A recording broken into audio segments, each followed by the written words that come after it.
Hi, everyone. Welcome to Entrepreneurship by Design with Dr. C. I'm so glad you're here today because I have such an incredible guest with us today, Robert Green. Robert is the owner of Melbourne Business Advisors, a small business advisory service that helps small business owners improve their revenue, earnings, valuation, leading to a better exit event. Robert has been a volunteer business mentor with Florida Institute of Technology's WeVenture Ignite 360 program for more than 5 years, helping small business owners improve their financial and operational performance. Robert is also the author of the Simple P&L System, How to Leverage Your P&L Like an MBA. And thank you so much for being here today, Robert. It's such a pleasure to have you.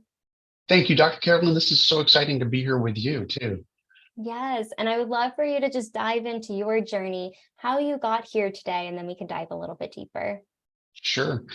I think the journey that started for me, because my grandparents and parents owned businesses, local businesses, stores, grocery stores. Actually, it was Jack's Food for Thought initially. That was my grandfather's starting store and his business name. And working within the family business, they ended up growing the business to like 3 grocery stores and 9 convenience stores. And I watched that progression grow. My dad kept asking me early on, hey, I really need a tool to come up with pricing strategies for my store. I just want a quick calculator. And so it was great to learn a little bit of technology at the time. It was, back in the early 80s. And computers were just coming out to the open market. So it was fun as a kid to develop programs to do simple business problems. How do you calculate pricing and how do you do these things? So it was great at that time to learn some technology and get some skill set around how to develop the pricing models, how to control inventories and things like that. And then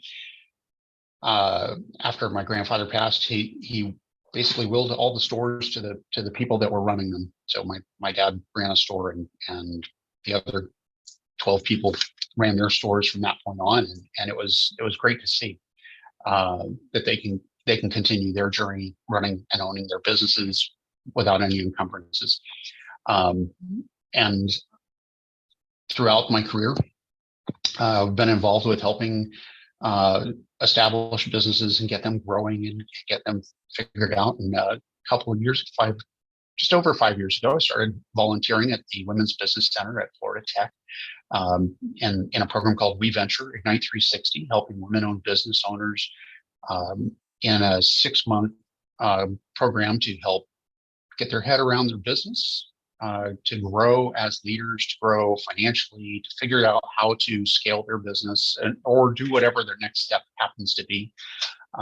And so now I've just formalized that a little bit more and built out a program basically as a result of my experience there that I call the Simple P&L System. I wrote a book about it called the Simple P&L System to help easily explain both the finances of a company and strategies to help control the levers that drive that P&L statement, so that you can grow your business and quickly learn to do what you need to do to double your earnings, to set up that path towards whatever your end goal is, whether it's to just have a lifestyle business or to sell your business as an asset, 3 to 5 years from whenever you want, or whatever the case may be. And so that's where we're at. Yeah, well, I so appreciate you sharing that. And I'm so curious, when you started working at Florida Technology and being able to work with these women entrepreneurs, what was that step? How did you get from like where you were to start doing that? Well, I volunteered for a mentoring program called Startup Quest back in 2013, and one of the program leads was working at Florida Tech, and she needed some volunteers to help with her business program. There's probably 20 volunteers in this particular program of very different business leaders, with various skill sets that come in and provide services and volunteer to help these these businesses face their next challenge and to grow. And they needed one more volunteer, and they said, "Hey, we'd really love it if you can come talk to us and share some of what you know with some of our programs." And I really grabbed onto this Ignite 360 program, and have volunteered with at least a dozen different companies over the past 5 years. Mm-hmm. Absolutely love the experience, because there's so much that I learn. Not only does the clients learn, but I learn as well, because every situation is different. You learn about new industries, you learn about really some good details about different industries that you never would have thought of. Having a background in stores and engineering, and whatever has come my way, I've not been exposed to all the businesses in the world. So it was really a great education for me. But I think because the science of business is relatively universal, mm-hmm. There's certainly different aspects to every business, but because the science of business is universal, we're able to apply the same strategies. And maybe the tactics may change, but the strategies are basically the same to grow a business. Mm-hmm.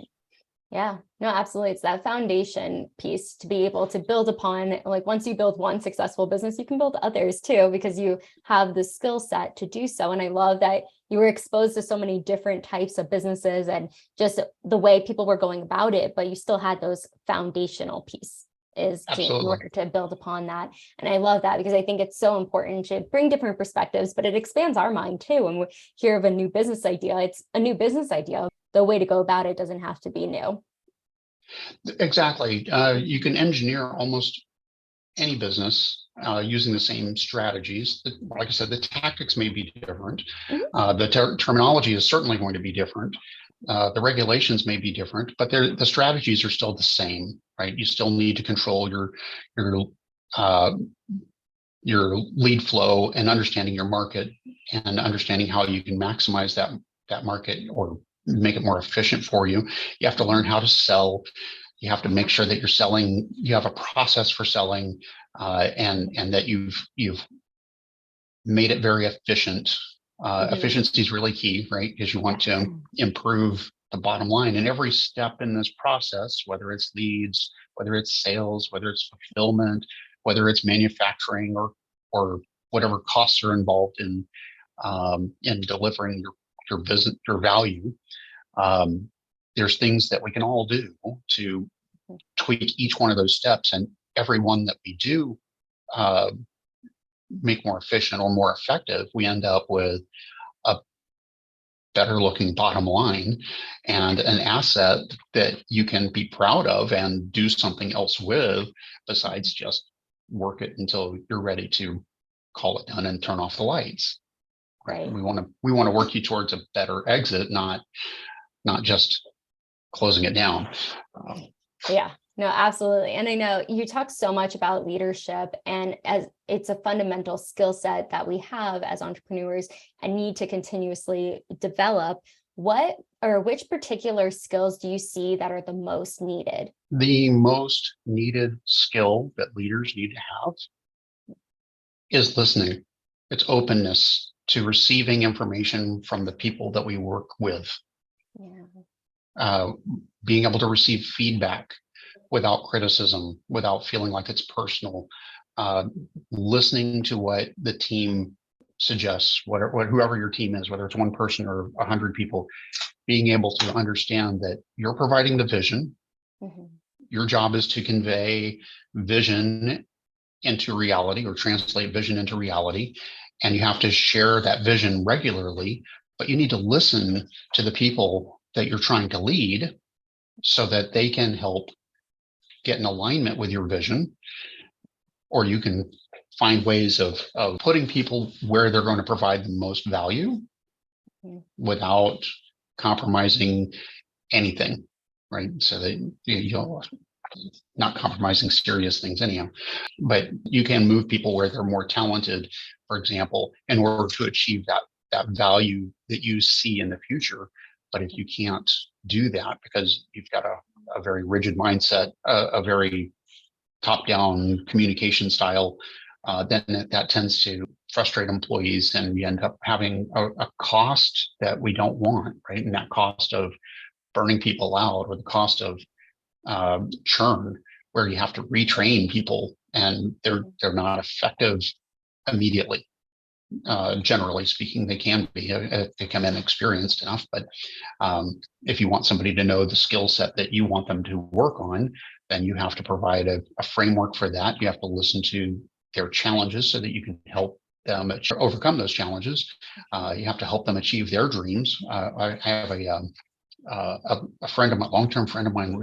He was actually my recruiter in the Army, and he retired a few years ago, but he owns one of the largest event management companies in the country. And he says, I found that I had to, he called it loving on his people, making sure that his people would bring them their problems, making sure that they would, not just their technical work problems, but what about their goals in life? What do they want to achieve? Do they want to be a sales manager one day? Do they want to do, they want to lead a manufacturing department, or they want to do, what is it that they want to do? And what can you do to help get them to that goal? But you have to listen. You have to listen to what they need, and then you need to challenge them to step up to that goal. But you have to listen. You have to make sure that you're hearing what's going on. You have to hear all that's going on around you, and it's not just about listening to the employees, but there's this whole concept of situational awareness, right? Where you need to find out what else is going on in the world. And there's 6 or 7 macroeconomic forces and opportunities that we need to pay attention to, so that we can help drive our business successfully into the future. And that has to play into this equation of listening to make your business better. And it is a fundamental leadership skill that we all need to spend a little bit more time thinking about, I think. I couldn't agree. I do think it's such a key element too, when it comes to building a business, to running a business, to being able to really take hold of what people are saying, or maybe even what they're not saying, just like the environment, like what you were mentioning too. At least that's what I was picking up, of understanding when we really truly listen to what people are going through, seeing that there is burnout happening, understanding that overall, when it gets a little overwhelming, how do you reach out to the people that are working for you? How do you acknowledge that and see, okay, maybe that's a part of their weakness. How can we move that into their strengths? What are their strengths? Are we helping them achieve their goals and their dreams? And being able to be so cohesive as a unit. And I think that's the biggest part of when you see these thriving business, it comes down to, like I was just talking about, this like work culture and being able to understand that. But it starts with listening, and really, really listening, not just listening to listen, but actively listening. And that's what I'm hearing from you. Absolutely. That you have to really listen, not just accept that somebody is talking and, okay, yeah, that's great. I'm sorry you're having a bad day. That's not going to develop that relationship. I tend to look at things as, especially the relationships with people, as something that we typically want to develop good, durable, long-lasting relationships. Your business is a collection of relationships, right? Yeah. You have a collection of relationships with employees. It's a formal relationship. You have a collection of relationships with vendors. That's a formal relationship. And you have clients or customers that also have it's a more of an informal relationship, but it's still a relationship. And you may develop long-lasting relationships with customers that last forever, or employees or coworkers at whatever level you're at, or peers in other organizations that are parallel or adjacent to what you're doing. And you need to develop these long-term durable relationships. And it all starts with listening on all of those levels. I couldn't have said better myself. And with just all the different types of businesses you've worked in and with, I'm so curious, what are maybe 1 or 2 client success stories you could share with us today? Absolutely. I've got 2 right in mind. The first was a client who owned a recovery house for women. Actually, she owned many houses for recovering women, and provided services, counseling, and career guidance and that sort of thing. But she was a chief everything officer. She did everything, including fulfillment of the counseling services and wonderful service to provide. But it began to get a little overwhelming, as you might imagine. And so we had an opportunity to talk with her and figure out over a little bit of time. It took a little bit of time to realize she was only talking about the services business. And once we uncovered the real estate component, we were able to talk to her a little bit more carefully about how she really has two different businesses, and they have two different means of operating. The real estate investment side is completely different than the services side of any business. And a lot of times you might find a cost segregation study being performed to help isolate different assets, including real estate, from the business. And this is one of those cases where we did something similar to that. Not as rigorous, but it was able to help break that down into smaller chunks, two different classes of businesses, and with a little bit of financial education and helping her gain some confidence in knowing how to read through the scorecard, the balance scorecard and the financials. That really helped her really want to take a lead in growing that business and understanding how to do so. So I think that confidence in learning that new skill was something that was really missing, and it really made a huge difference in her success path after that.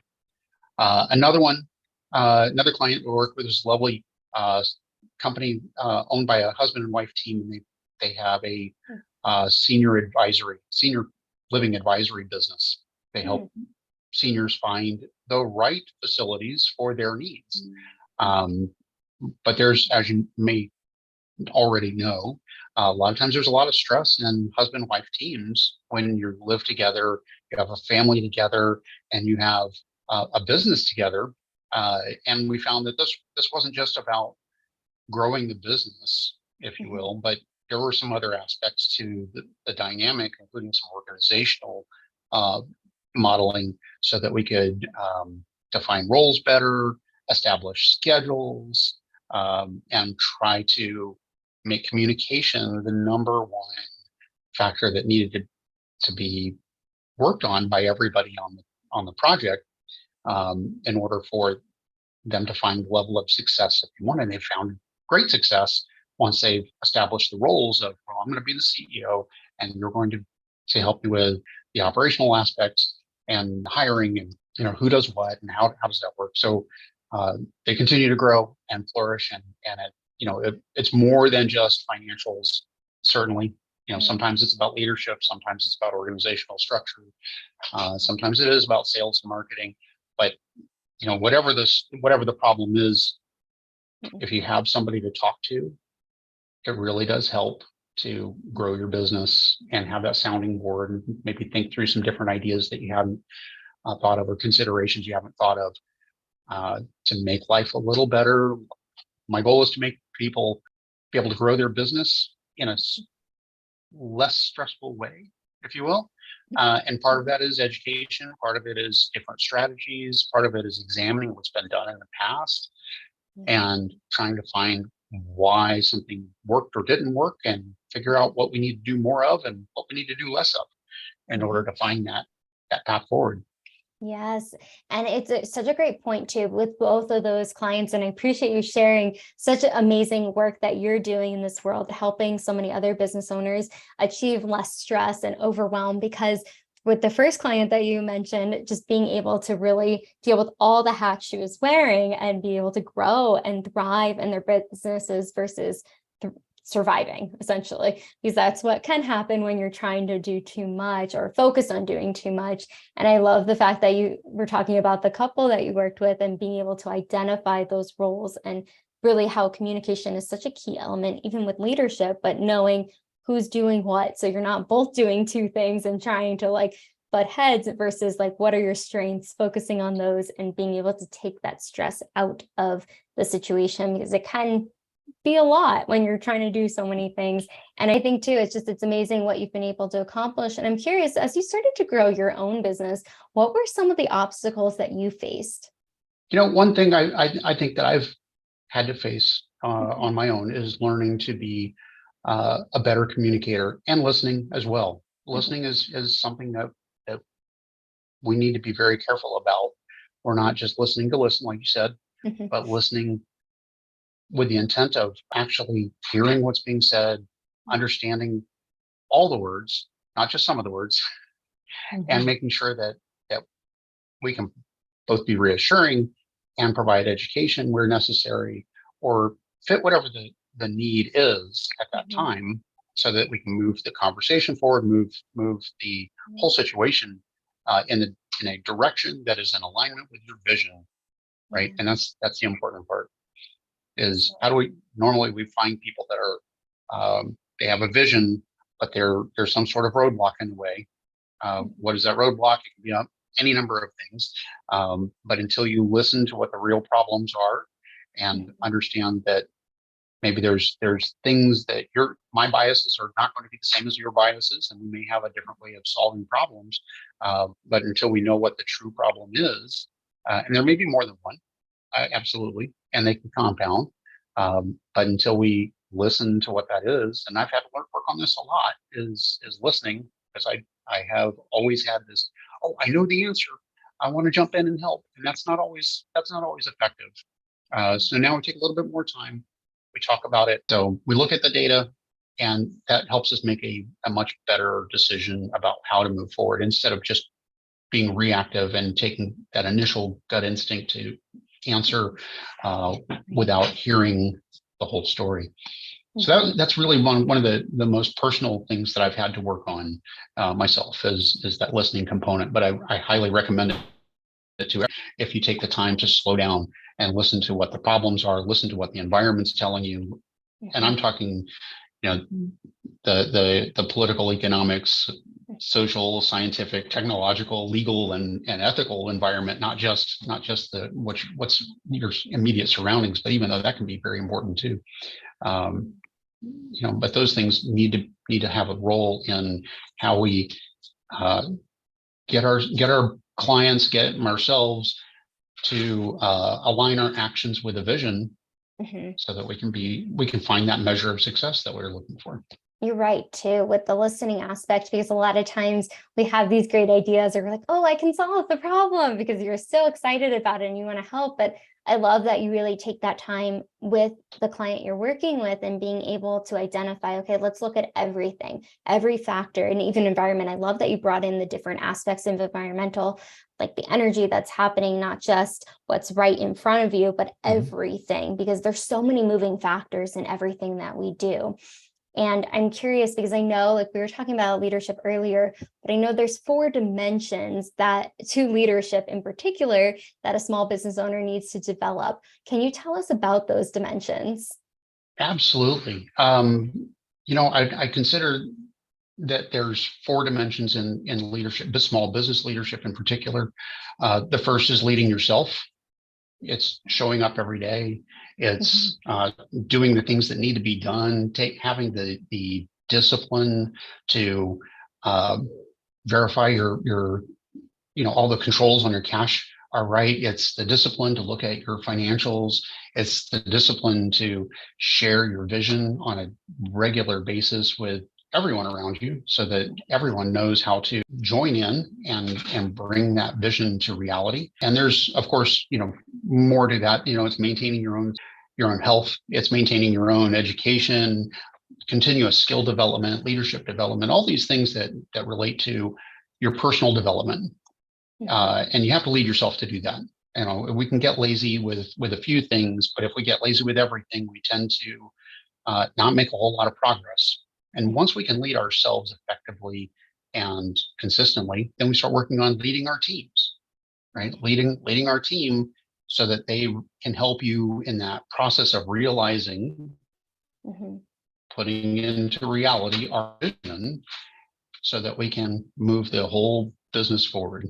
And that team leadership goes a long way when we're communicating and listening for feedback and asking for feedback from our team, so that we can continue to work better all along and avoid bumps in the road when unnecessary. The third dimension of course, is leading your customers, right? Mm-hmm. We want to lead our customers, our leads anyhow, through the sales process, right? And we want to make sure that we lead them successfully to becoming not just window shoppers, but paying customers. And then we want to figure out how to lead them into becoming regular shoppers.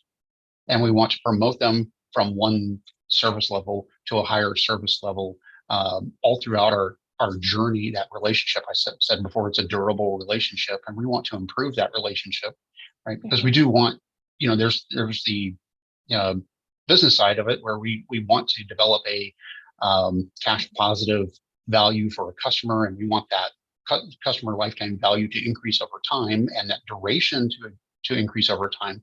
And part of that is just being really good with your customers, listening to them, making sure that their needs are being met, but also offering the products and services they need. And then lastly, of course, is leading your market. If you're not competing in your market against all the other vendors that are providing the same products and services as you are, you may be in trouble. And if you don't understand what differentiates you from your competitors, or how your value is measured versus how their value is measured, how are you going to take over that market share and grow your business? It does require some market leadership, and some of your competitors might be caught off guard if you're doing something that is so far advanced or provide so much value. They're going to wonder, how are you doing that, right? And that can be a good feeling to know that you're gaining in market share, that you're gaining in client base that was somebody else's client base, perhaps. And not that we don't want everybody to be successful, but we do want to have profitability as well. So we want to try to find a way to lead in our market, compete against the others. And one of the great ways we can do that is using Google and just looking at your competitors' websites side by side, right? And if everybody is just if you're just trading business cards, right? If you're just trading contact information, whether it's on your website or whether it's on business card itself, that's nice. But trading contact information doesn't pay the bills. And there is an expense to those things. So we want to make sure that everything that we do starts leading towards profitable results. And this is where the Simple P&L method, Simple P&L system comes into play, where we look at ways to incrementally improve each of the levers in our revenue stream and decrease our costs in our cost streams, right? In our cost of goods sold and our regular expenses. What can we do to affect each one of these and realize that you can have a significant improvement on the bottom line, the top line, the bottom line, and your valuation of your business by making some very simple adjustments. And it's a lot easier than you might imagine to even double your earnings, not just your revenue. You don't have to double your revenue to double your earnings. Right. You can make a 6% improvement in leads, in your sales process, in your conversions, maybe in your price, reduction in cost of goods sold, and reduction in expenses to double your net earnings. Just a 6% improvement in those 5 areas will have that cascading effect of increasing your net earnings. And that way you're not working as hard because things are more efficient. You're more effective in the way you communicate. You're more effective in all of those areas, but mostly because you're able to define what that vision is, explain very clearly how to get your team in alignment, and do the things that need to happen in order for you to see the results that you want. That's so spot on. I was just thinking too, as you were saying that, I love just the dimensions, how it all plays out. I love the fact that it really focuses back into every element of business, starting with yourself, your team, the client, and then the partnerships and the collaborations that happen, but all serve such a beautiful purpose in being able to have profit in your business, because that's the whole point. Like, I mean, I think we want to help the world, change the world, but at the same time, there's a cost of goods. You're providing a service, and being able to have that profit and being able to serve more because you're able to utilize that money and funnel it in a different way to continue to do what you're doing. And I think that's so important. I think you're right. It also goes a little bit further. When you have enough money in your life where your basic needs are met, then it becomes, how can you help others? Yeah. You'll have the freedom to help others without feeling stressed or guilty, of course. And so when you have a little bit more profit coming through or more earnings coming through the business, you're able to think differently about the priorities in life, and you can start having a better impact, a higher impact, and have a legacy based on what you're able to give back on, which is kind of nice to think about, that you could maybe help kids after school programs with funding. You may be able to help solve health concerns because of the contributions to your that favorite nonprofit organization that focuses on healthcare. You may be able to help provide water to people in need or whatever, because you have that extra ability to do so. When you're more profitable, you can give back more to the community, because that's really where we start to see a lot of happiness come from, right? Is when we can give. So we try to encourage at least a little bit of that all along the way. But you can start seeing, even if you start today with whatever you have, if you can make any kind of donation, any kind of contribution, that you start seeing a measurable result. And of course, like everything that you measure, you want to see more of it.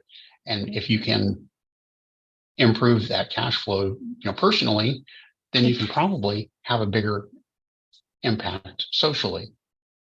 Absolutely. I love how you put that. I couldn't have said it better myself. And it really is about the giving back. But when we're able to do what we're meant to do and have that purpose, there's so many more things that we can do with having a bigger reach, being able to have, I believe money is energy as well. And it just gives you more vehicles to help more people in a different aspect. I do want to ask you, though, about your book. I know you have the book that is out, but then there's another one coming. Can you tell us a little bit about both?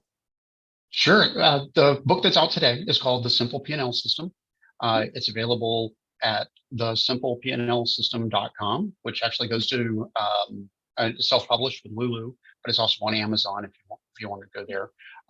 You can also get a free copy, free PDF version if you go to my website, which is www.melbournebusinessadvisors.com. And the book that you referenced that I'm working on is actually a book called Small Business Leadership Skills. The idea is to work on how do we address those four dimensions, right? How do we build ourselves? How do we lead our teams? How do we lead our clients? And how do we lead in the market? And we provide a number of strategies and interviews along the way to help make it a little bit more interesting than just be a textbook type of concept. But there's a lot to it, and hopefully it adds to the enormous body of knowledge and writings on leadership as there are today. It's my small contribution to that. Hopefully it provides a framework that can help with building your business. There is a leadership component that we all have to face, whether we're leading ourselves in a solo operation or whether we're leading a 1,000-person company. There's relationships everywhere, and you have to be able to lead as part of that. And sometimes leading doesn't mean being the person, the top of the company. Anybody can be a leader. And if you can cascade that leadership ability to your team, then they'll be able to also help with leading clients, right? They'll be able to help lead in the market because your customer service will have improved because of now what I call intentional conversations. You know exactly what you're going to say, you know how you're going to get there, and the conversation has a destination, just like you get in your car and you go someplace, but that conversation has a destination, which hopefully ends with a sale. You're going to go off track a little bit periodically. That's okay. You have a plan. You're going to get back on track and make that sale and move on to the next transaction, the next customer, the next whatever needs to happen in order to keep your business successful. Mm-hmm. And it's leading by example, right? And that's what I keep hearing throughout this conversation of just being able to do the work, but being able to help everybody on your team, whether it's just in general or the entire, if you have by yourself or 1,000 people working for you, it's just really leading by example, because I think that's such a key element with leadership too. It's being able to utilize the tools that you learn and showing that to others so they can continue to do that as well and have just a cohesiveness in addition to that. You're absolutely right. And when you say leading by example, there's a phrase that I like to use that I think really helps with a consistency factor. We need to be consistent. We can always adapt our behaviors and the things that we say and do, but to meet whatever evolving situations or goals that may change. But we want to develop and have something good to say it well, and say it often. And when we do those three things, we have that consistency, right? And we're going to say our vision. We're going to tell everybody our vision, right? I want to see this happen over the next, 10 years. I want this to happen. And because of that, now everybody's getting excited that they're going to help you achieve that vision. And I think that's part of that leadership that is needed, is having that consistent reassurance that this is what we're doing, this is how we're going to get there, and help us get there. We can all see this vision come into reality. Even just thinking about it, the power of words, power of saying it in front of everybody. I love the consistency piece too, because the more consistent you are, the more progress happens. If it's the right kind of consistency of what you're trying to move forward to. You can establish trust much better with consistent communication strategy, certainly. And you can blow it in a hurry too. So you got to be careful to be consistent and listen to what's happening around you so that you can help stay on the right track. Yes, exactly. And I'm curious, because I know you've worked with so many different business owners of all capacities. What would you say are the 2 top tips that you would give entrepreneurs on this journey that you've learned from, or just working with all the business owners you have? I think the first one would be, don't be afraid to lead. Right? Don't be afraid to hire. Don't be afraid to lead. You have to grow, right? And in order to reach that next level, you're probably going to have to hire. You're going to have to lead. You're going to have to lead yourself first off. But don't be afraid to lead. Don't be, and actually have a thought about, what is leadership to me?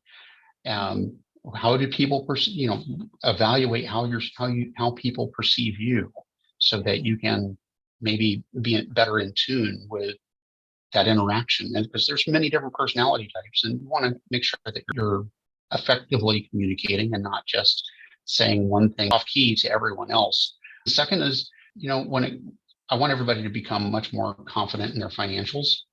So develop the discipline to read them. Read your financial reports every month. Book half an hour every month, a repeating meeting. Just book it and actually print them out and look at them. They tell you a story, just like any picture does. And if you can look at many sets over time, they will tell an evolving story, not just a picture, not a point in time, but they'll tell you a story over time. And what you will realize is that the financials are going to be a reflection of your decisions in the past. And what did you do? What did you decide that you were going to do or not do that allowed you to grow, or that allowed you to stumble, right?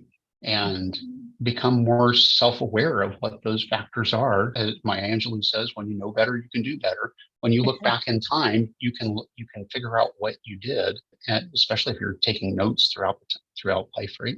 We got this big order because it was Mother's Day or whatever the case may be. You'll be able to look at those one-off things and understand that this was a good event. Why was it good? This was a bad event. Why was it bad? Or not bad, but why did it impact us in this way? When we start becoming more aware of our financials, that's the first step in our dashboard, I think. And so the first answer was to take charge, to lead. And the second is to get comfortable with your financials. Start looking at the historical reasons and why you see the ebbs and flows that you do in the data, because it does tell you a story, and it can be a really fascinating story. I never looked at it as a story, but now that's going to stick with me. I like how you put that, because you're right. It will tell you a story, and it's just being able to look at it and being consistent with looking at it every month and seeing where that story goes, and hopefully it goes up. But being able to identify. The thing to realize though, is it is a story of your decisions as the leader. Yes. Yeah. And you have to be open to that feedback that maybe my decisions need to be done a different way, right? Maybe I could improve in some way, and that type of feedback for yourself for myself is hard. Yeah. And you probably have met people that will tell you exactly the same thing, that self-critique of my decisions may be a very difficult thing to face, but once you do, you become self-aware and you start making better decisions almost immediately as a result of being aware. Well, I appreciate you sharing both of those tips. It gave me a food for thought. And Robert, I've been so enjoying this conversation, but where can people find you, use your services? We're going to link everything below, but if you could let us know too. Oh, absolutely. Thank you so much, Dr. Carolyn. This has been fantastic to be here. But if anybody wants to find out more, of course, they can go to my website, which is www.melbournebusinessadvisors.com.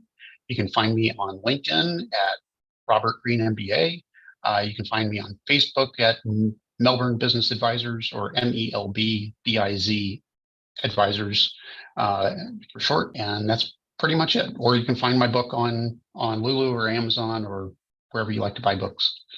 Perfect. Well, thank you so much, Robert, for just sharing your insights on leadership and how you're really helping so many small business owners really be able to lead with the consistency, and also just being able to really thrive in their business and what they're doing in this world. So I so appreciate you sharing today and being here.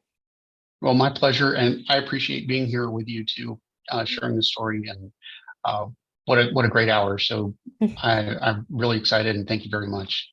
Absolutely. And make sure to like, subscribe, comment below. What was the biggest takeaway from Robert today? I'm sure he would love to see that comment, and we will see you on the next episode.